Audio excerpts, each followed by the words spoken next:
the other.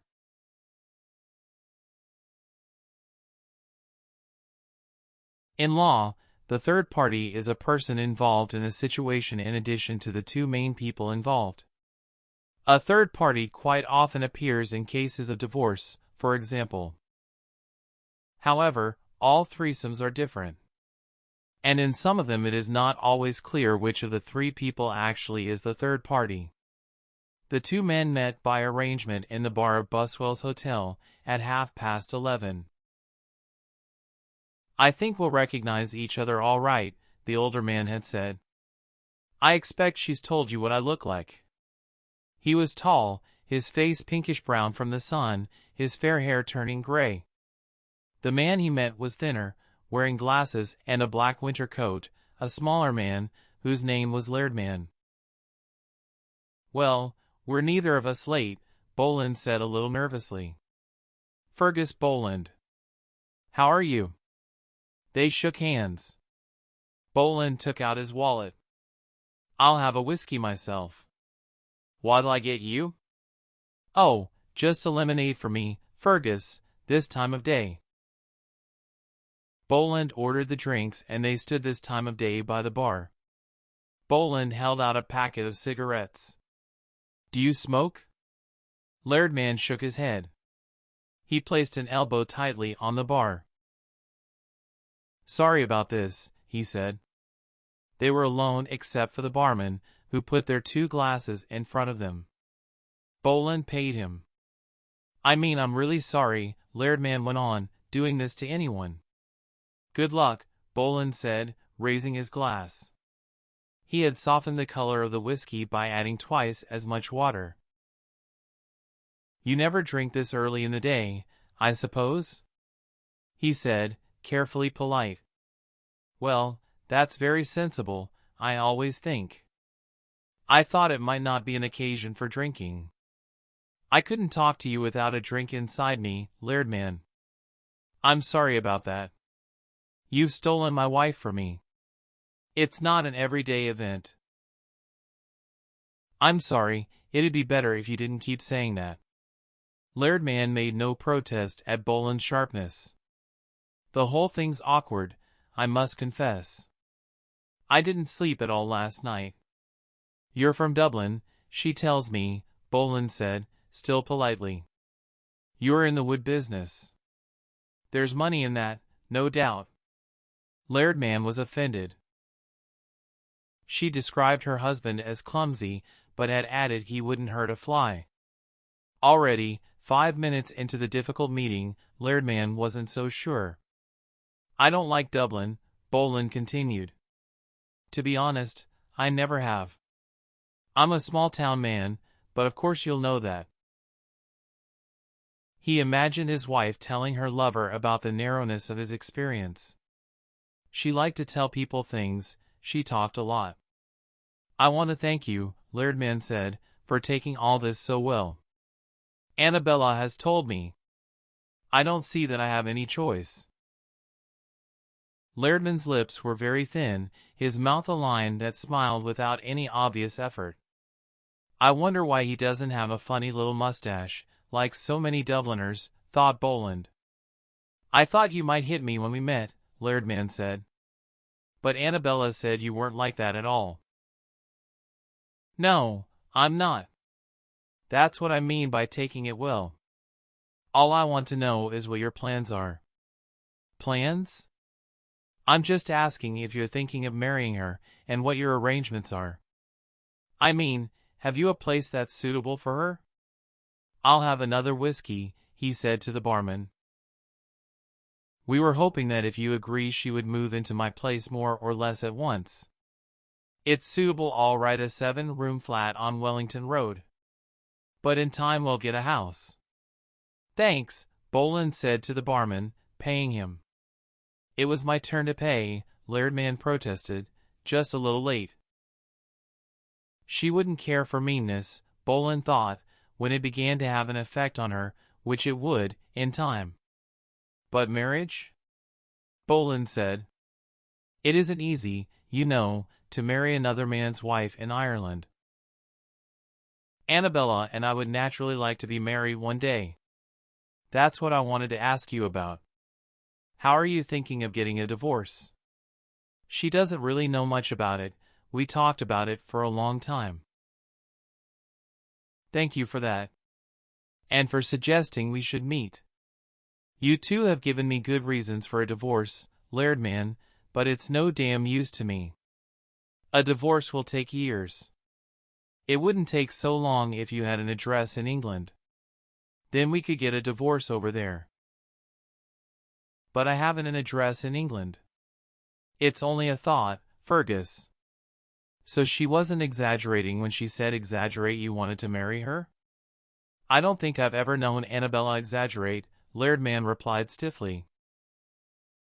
Then you don't know the most important thing about her, Boland thought, that is, she can't help telling lies, which you and I might politely describe as exaggerating. I'm surprised you never got married, he said.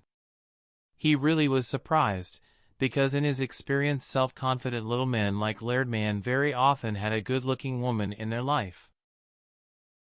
I'd known your wife a long time, Lairdman said softly, trying not to let his smile show. As soon as I first saw Annabella, I knew she was the only woman I'd ever want to marry. Boland stared into his whiskey. He had to be careful about what he said. If he became angry for a moment, he was quite likely to ruin everything. The last thing he wanted was for the man to change his mind. He lit a cigarette, again offering the packet to Lairdman, who again shook his head. In a friendly, conversational way Boland said, Lairdman's an interesting name. It's not Irish-French maybe, or part of it anyway. When she had said her lover's name was Lairdman, Boland had remembered it from his school days, and in Buswell's bar, he had immediately recognized the face. At school, Lairdman had been famous for an unexpected reason. His head had been held down a toilet where his hair was scrubbed with a toilet brush. The boys who had done this were older and bigger than him. Called Roche and Dead Smith, they took pleasure in punishing small boys whose faces and habits they found annoying. I think we were at school together, Boland said. Lairdman almost gave a jump, and this time it was Boland who tried not to smile. Clearly, this had come as a shock to Lairdman. I don't remember a Boland, Lairdman said. I'd have been a little older than you. I hated the damn place. Oh, I quite liked it, Lairdman said. You day boys went home in the evenings, and at weekends, we boarders had to stay there all the time. I suppose that made a difference. Of course it did. For the first time, Boland felt annoyed. Not only was her lover mean, he was stupid as well. If he had any common sense at all, he'd realized he'd be mad to buy a house for Annabella, because no one could ever be sure she would do what she had promised. I've always thought, actually, it gave an excellent education, Lairdman was saying. The awful little Frenchman who couldn't make himself understood. The history teacher who gave the class a history book to read while he wrote letters. The mathematics man who couldn't solve the problems he presented. The head teacher who enjoyed causing as much physical pain as possible. Oh, a great place, Boland agreed. A fine school. I'm sorry, I don't remember you. I wouldn't expect you to. We'll probably send our children there if we have boys. Your children? You wouldn't mind? Oh dear, no, why should you? I'm sorry, that was a silly thing to say. I'm having another whiskey, Boland said. How about you? No, I'm okay, thanks. This time Lairdman didn't mention, even too late, that he should pay. Boland lit another cigarette. So she hadn't told Lairdman? She had let the poor man imagine that in no time at all this 7-room flat wouldn't be big enough for all the children they were going to have. Boland could almost hear her telling Lairdman that her husband was to blame for their childless marriage. In fact, she discovered before they got married that she couldn't have children, and a quarrel long after the wedding she confessed that she'd known and hadn't told him. Naturally, Lairdman continued. We'd like to have a family. You would, of course. I'm sorry that side of things didn't go right for you. I was sorry myself. The thing is, Fergus, is it okay about the divorce? Are you saying I should agree to be the guilty party? It is what men in your situation usually do, actually. But if you don't like the idea of it, don't worry, I'll agree to be the guilty party. You're being great, Fergus. His wife used to say, I think I'll go up and stay with Phyllis, saying it more often as time went by. Phyllis was a woman she knew in Dublin. But of course, Phyllis had just been a name she'd used, a friend who'd tell lies for her if necessary. Phone me, he used to say, and obediently his wife phoned him, telling how Dublin looked and how Phyllis was. No doubt, she'd been sitting on the edge of a bed in the 7-room flat in Wellington Road. It's really good of you to come all this way, Lairdman said, sounding eager to end the meeting. I'll ring Annabella this afternoon and tell her all about it. You won't mind that, Fergus? Not at all. Boland had often interrupted such a telephone conversation. He would come home and find her sitting on the stairs, talking on the phone. As soon as he came through the door, she'd wave a greeting and start to whisper secretly into the phone. The trouble with Annabella was that sooner or later everything in the world bored her. Now I want to hear every single thing that's happened since the moment she left home this morning, she would soon say to Lairdman. And the poor man would begin a long story about catching the bus and arriving at work and having a cake with his coffee. Later, in a quarrel, she would throw it all back at him.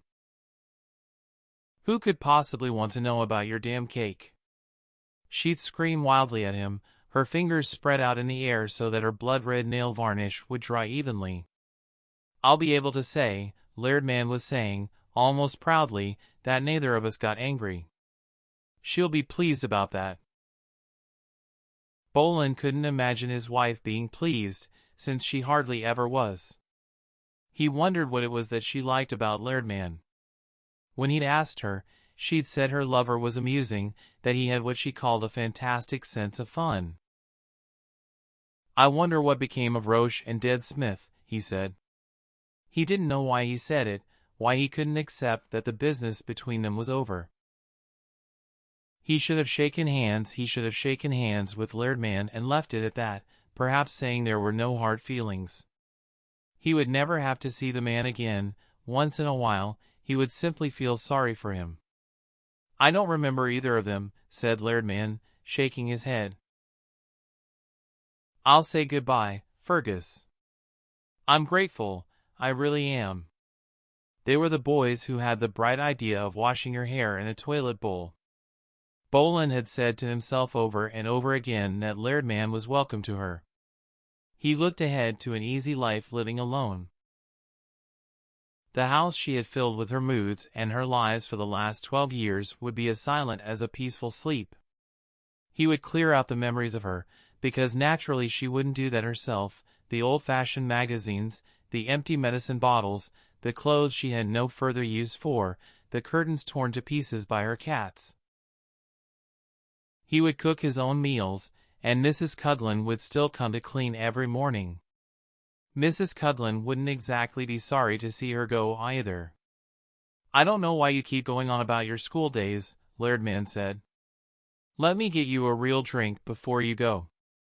2 big ones, Boland called to the barman. No, really, Lairdman protested. Really now.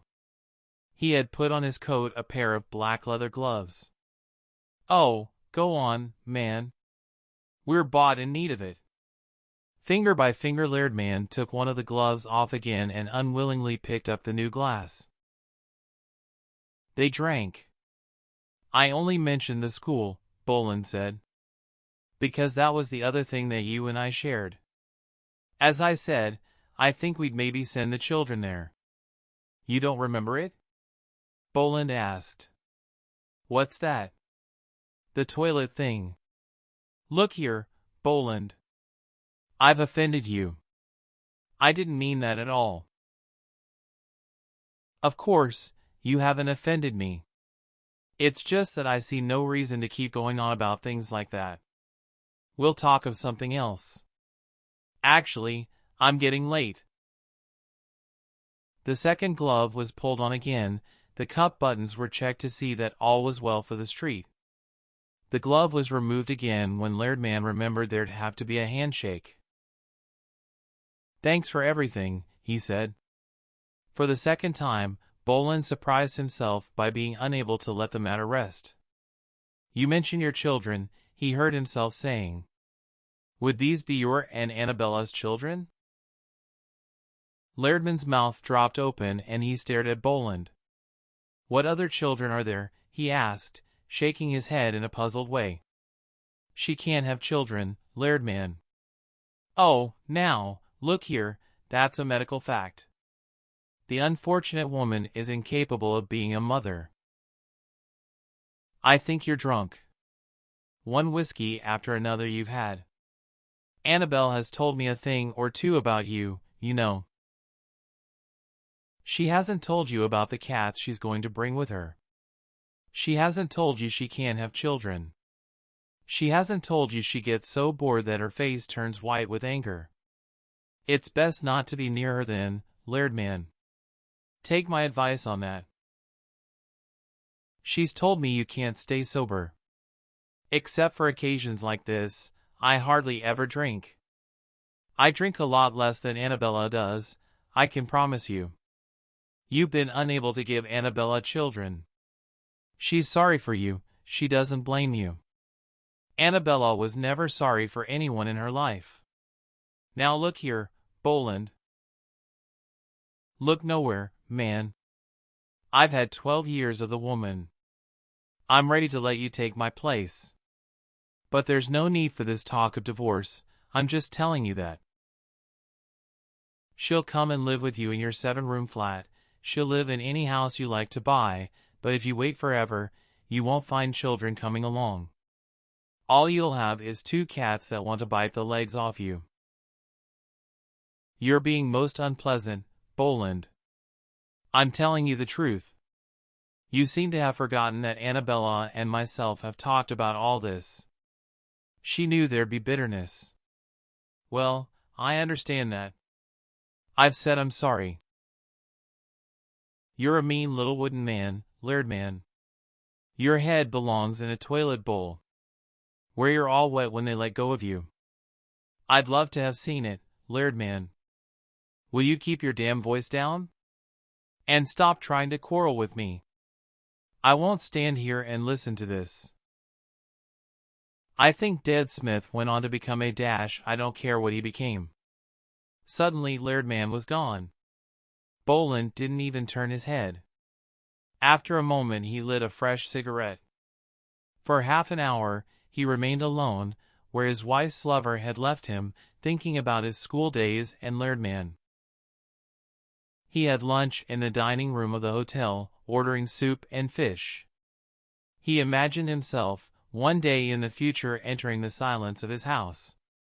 He'd actually been born in it. Opposite O'Connor's garage, it was the last one in the town, yellow-painted and ordinary, but a house he loved. "Did you say the fish, sir?" the waitress inquired. "Yes, I did. He got married in Dublin, as Annabella's family lived there. His friends and neighbors had been delighted when he brought her to live among them. They stopped him in the street and told him how lucky he was. But those same people would be delighted when she left. The terrible bitterness that filled her, because of not being able to have children, eventually turned her beauty into a kind of madness. That's what had happened, nothing else. Slowly he ate his fish. Nobody would mention it much. They'd know what had happened and they'd say to one another that one day, probably, he'd marry again. He wondered if he would. He ordered a slice of apple cake with cream, and later coffee came. He was glad it was all over. Now he had accepted the truth. It had been necessary to hear it from someone other than his wife. When first she told him, he'd wondered if it was all just another of her lies. He paid his bill and went out to the car park. It was because there hadn't been enough for her to do, he thought, as he drove out of Dublin through the heavy city traffic. A childless woman in a small town had all the time in the world. She changed the furniture around and had chosen the wallpaper that her cats had later damaged. But she hadn't joined any clubs or made any friends. He'd driven her to Dublin as often as he could before she'd started going there alone to visit Phyllis. For years, he'd known she wasn't happy, but until she told him, he'd never suspected she had become involved with a man. Lairdman would have telephoned her by now, perhaps to say, "Why don't you drive up this afternoon?" Maybe all day she had been packing, knowing the meeting at Buswell's was nothing to worry about. The little white Volkswagen he bought her might be on the road to Dublin already. He was on the open road now, looking out for the Volkswagen coming towards him. If she passed him, would she greet him with a touch on the horn? Or would he greet her? He didn't know if he would. Better to wait. But over the next 50 miles or so, there was no sign of his wife's car. And of course, he told himself, there was no reason why there should be. It was only his own idea that she might depart that afternoon, and surely, she'd need more than a day to pack all her things. The more he thought about it, the less likely it was that she would be capable of completing the move alone. He turned the radio on and heard a song called "Dancing in the Dark." It reminded him of the world he supposed his wife and Lairdman belonged to, the excitement of secret love, dancing close together in the darkness. "Poor Annabella," he said aloud, while the Annabella music still played. Poor girl, to have married a small-town businessman like himself. It was lucky, really, that she had met self-confident little Lairdman. He imagined them in each other's arms, and then their shared smile before they held each other close again. As the dull third party, he had no further part to play. But as Boland reached the first few houses on this side of his hometown, he knew none of that was right. The little white car had not carried her to Lairdman today. It would not do so tomorrow or the next day. It will not do so next month, or after Christmas, or in February, or in spring. It would never do so. It hadn't mattered reminding Lairdman of what he had suffered as a schoolboy, it hadn't mattered telling him she was in the habit of lying, or even calling him mean. That kind of unpleasant talk was more or less expected in the situation they found themselves in, and might simply be the result of a few whiskeys. But something had driven Boland to go further. Little men like Lairdman always wanted children. "That's a total lie," she'd have said already on the telephone, and Lairdman would have pretended to believe her. But pretending wasn't going to be enough for either of them. Boland turned the radio off. He stopped the car outside Donovan's pub and sat there for a moment, before going in.